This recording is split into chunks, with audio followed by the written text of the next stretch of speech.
Спроба зовнішньої політики Сполучених Штатів, очевидно, провалюється. Трамп у цій каденції не досягає тих цілей, які він ставить. Тобто простий і всім зрозумілий лакмусовий тест.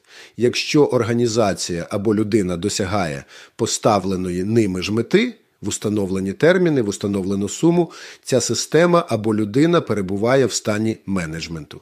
Він управляє подіями, Трамп подіями не управляє. Натомість ми спостерігаємо той факт, що війна в Ізраїлі ескалується, Путін зовсім не збирається йти на які-небудь мирні договори, хоча, в принципі, Трамп від України досяг визнання всього, чого він міг змусити Україну визнати. Заручники до сих пір не звільнені, і іранський конфлікт або ескалація в Ірані, або виробництво Іраном ядерної зброї триває. Тобто, як це комусь прикро чи не прикро, неважливо.